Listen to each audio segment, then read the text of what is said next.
All right, everybody. Let's talk about some things. I'm Dan Buffa. You are listening or watching, maybe both. Maybe you're driving and watching and looking and watching. And who is this guy? What is he talking about? I am the host and the writer and the lead only podcaster of Buffa's Buffet on Substack. www.dailydoseofbuffa.substack.com. That's where you find all of it. That's where you have some good sleeping material at night. My articles induce sleep and excitement at the same time. Podcasting, this is a voice that may not put you to sleep, but you can lower the volume and you will slowly go into a stupor. Anyway, it's Friday. Thank goodness. A few things to talk about. Let's just do a classic 5 things on my mind, spoken version. Instead of trying to write an article with my thumbs in the lunchroom, I am out in my truck recording a pod for the masses. I record a special pod for somebody else, and then everybody else in the world gets their pod. That's how it is. Some people are more important, deal with it, or don't deal with it at all.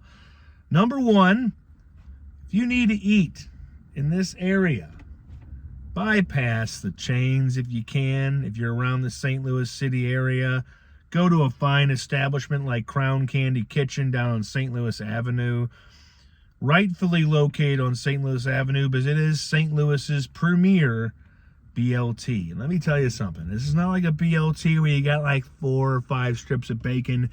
He puts a pound of bacon on each BLT. And we're talking fresh lettuce, tomato, fucking mayo.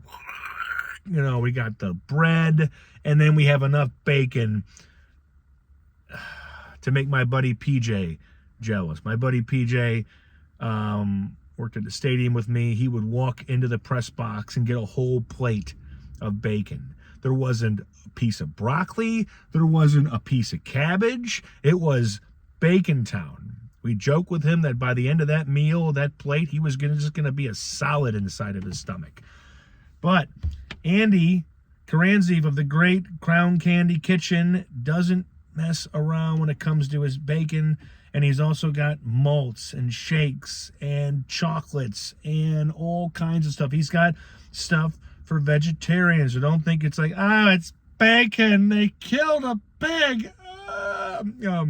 If you want something else, they got it. But just know everybody else around you is going to be having a BLT. And we're going to be looking at you like they got a salad with salmon. What the fuck? Anyway, go give them some love, man. You know, there's other places around like Bud's Pizza and Beer. The same company that is the Garcia Properties that is bringing back Uncle Bill's, which I think, according to a Post-Dispatch article, could be opening this next week. They did a mock serving, kind of a little soft open where they brought some people in and they kind of tested out. With the picture of the girl serving the pancakes, they look like those classic, fluffy, thick pancakes, okay? I'm going to get a little naughty here for a minute. When I see a plate of pancakes, I just think about a woman who has the perfect butt. That's what I think about. That's where my mind is, folks. I'm sorry. I'm a single guy. It's crazy out there. But Uncle Bill is opening. They also opened up Golden Hoosier. When it comes to South Kings Highway, the Garcia Properties have it down, and as I think I said on the pod the other day, the cool story is that they've been living in St. Louis since 1999, Yvonne and his wife. His wife's name is not coming to my mind. She's doing all the social media for it. She's great. They went to the Avalon there when it was open. They went to Uncle Bill's, and they made a promise that if Uncle Bill's ever closed for any reason, they were going to revive it. Well, they are a company of their word, so go watch, go listen, go eat some pizza at Bud's. They have great salads if you like that. They got everything. It's a nice little interior decor, the way it's put out. The Golden Hoosier has a very good chicken sandwich. Uncle Bill's, get the pancakes, get the scramble, get the 2x2x2x2, whatever you want to do. The club, the chicken breast. Everything they have there is great, but just eat local if you can, because those companies are going to be gone if you don't. And then we're all going to have chains. What are we going to have? Applebee's. Jump off a cliff first. But yeah, support local. Number 2, I am going to my first Blues game tonight. They have won 5 out of 6. I only know that because even if you're not covering the team and writing about them like I used to write about them 3 to 4 times a week. Now I'm like, like why? Why? I'm not getting paid to write about them. I don't really want to write about them. You write about a sport, you have to keep up with it. Baseball is for 6 to 8 months out of the year, and that's not even including the off season where all that crap's happening about additions and subtractions. And then hockey is about, the same thing. So I write about it when I want, but I would love to go in there like I am tonight, and I'm going to watch the Blues play the Edmonton Oilers. That means Connor McDavid, the modern-day Gretzky.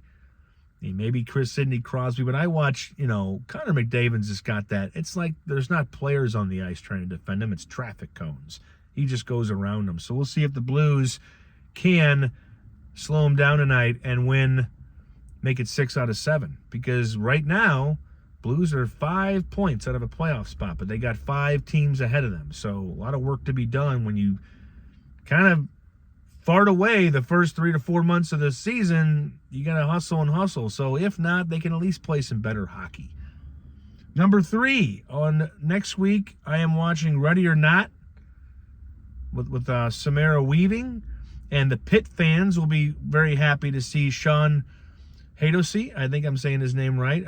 He's the guy who pops in on the Pitt as one of the doctors. He's always great. He doesn't have a big role in the show, but he kind of shows up, and you'll notice him from 100 different things in the last 20 years. He's been around for a while. He's in the sequel. The first one, Ready or Not, concerned a bride who thinks she's going to this nice big estate, this big mansion of her future husband's family, and she does not know that they have a special game they play on wedding night. After they say I do, you also are going to be saying I do to be running from killers that happen to be the family. They have a game where they play hide and seek. Ready or not, here I come with a rifle or a machete or a knife. And so a nice wedding night turns into a bloodbath. And the first one was kind of good. It came out of nowhere.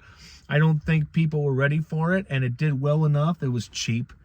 When you don't have any movie stars in it, the movie's going to be cheaper. Like if you don't have a Downey Jr. or a Meryl Streep or a Julia Roberts, your movie's going to be easier to get made unless they don't take a lot of money up front. They go with the back end. Like Tom Cruise for Mission Impossible 2 didn't really take anything up front, but when the movie did $1 bajillion, he made a lot of money.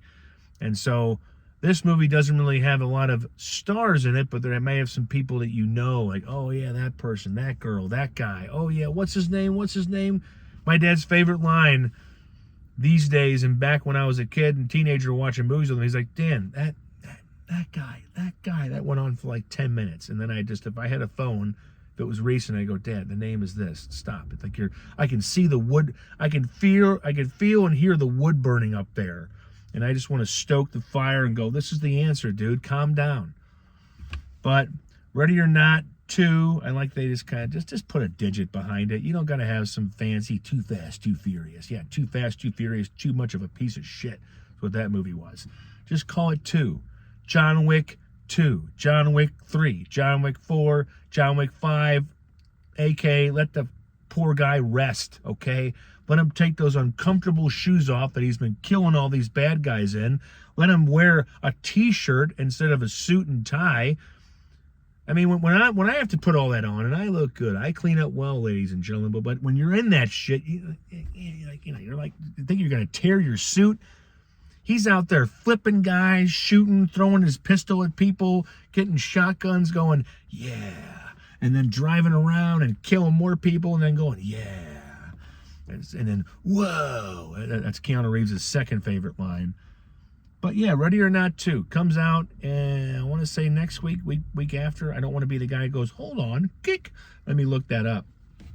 But keep an eye out for it. Next week, Project Hail Mary. And now, as the light in my brain clicks on, and being that film critics get an email about release schedules, next week is both of them. Project Hail Mary with Ryan Gosling, which I loved. I think it's, I don't know. I don't think it's like, oh gosh, it redefines cinema, but it's for what it is and what it sets out to do as a movie, as an adventure in space, end of the world plot, Ryan Gosling and an alien trying to figure it out. It's very good. But if you're not like that, you're like, I don't know, goshling, smoshling, you're not up for Ken up in space, go with Ready or Not 2. Watch the original. It's a good time. It's a perfect Friday movie. Order a pizza from Brunch Pizza. And then watch a little bit of it. They also got raviolis, and they got Bud's Nugs. And you know what Bud's Nugs are? They are garlic bread balls, okay? Do I need to say anything more? It's like if I told you, fresh French fries. You go, oh, and your brain just, and then we put it back together. So Ready or Not, weekend movie. Ready or Not 2 comes out next week. Number 4, I don't think I had a 4 and a 5, but we're gonna wing it because that's what amateur podcasters do. Number 4 is the Cardinals. This is my gripe of the day because these guys are gonna be playing real baseball in like less than 2 weeks. It's like the off season takes a little bit, but then once you get to the new year and once I get past my birthday on February 3rd, then we start to rocket towards the regular season. And here we are as March is just steamrolling past the baseball games, and they're going to start in the last week of March, not in the first week of April this year. So Cardinals, I'll tell you what, yesterday's pod with Bernie Miklasz and a lot of the conversation around town with Randy Carricker and all the other, full paid people that do this for a living and they don't do it in their truck on their lunch break. Fucking amateurs. Jordan Walker, this is a make or break year. He's 23 years old, but he's also a guy who the last 2 seasons he's just been awful. Love or hate Bernie Miklasz, but he backs all of his stuff up with stats. And in baseball and in sports, stats are what it is. I could tell you the guy's good, but if I don't have stats to back it up, what am I? And according to the numbers that he gave, Walker is among the worst hitters in the last 2 years of all qualifying Major League Baseball players. In runs adjusted, kind of above replacement, it's RWC plus. That's a big statistic sabermetrical term that can assess a player's value in one stat. It's not good. It's bad. It's like if I was just constantly picking the wrong product in my warehouse. If somebody wanted 4-inch no hub pipe and I'm like, here's 1.5 inches, buddy. Like, well, that's just not going to work. You know what I mean? So Jordan Walker has had a great rookie season. For what it was, he had 18 home runs. He went down, he came back up, finished well. But in 2024 and 25, he has been anything but good. And so for players like him and Nolan Gorman, with all the players that the Cardinals have filled their farm system up with the trades they made this offseason, the clock is ticking, Jordan. There's just not a lot of time to mess around. And so this is a make or break season. I don't think they can have another season by him 3 years in a row where he's just not good. He goes somewhere else and he's good. Well, how many times has that happened?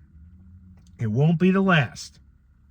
And sometimes it's not because, yes, the Cardinals didn't have the proper instruction, but according to the hitting coach of the Cardinals, Walker needs to put in the work. He needs to listen to what the coaches and the managers and the instructors are going to tell you. That's like if I was down there and I'm having a hard time getting hits and I'm chasing breaking pitches away, like somebody is telling me if I swing I get a BLT from Crown Candy.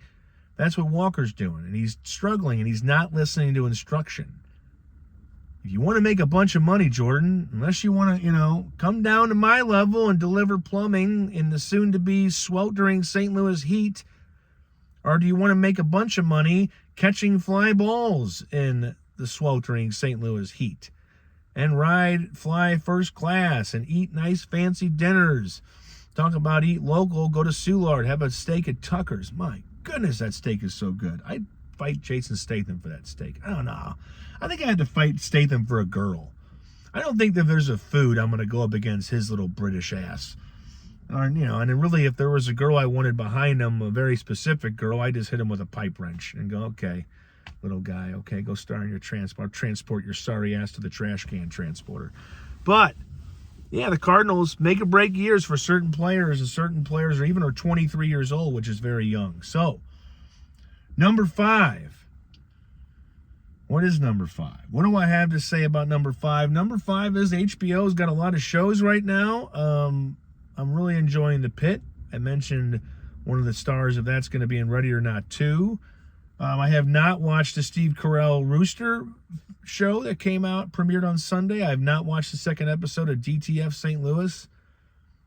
Sometimes you're just not in the mood, you know? I mean, sometimes I want to put on an episode of the John Hamm Show, Your Friends and Neighbors, and watch it again. You know why? Because it's kettle corn for the soul. You know what it's going to do. You know how it's going to make you feel.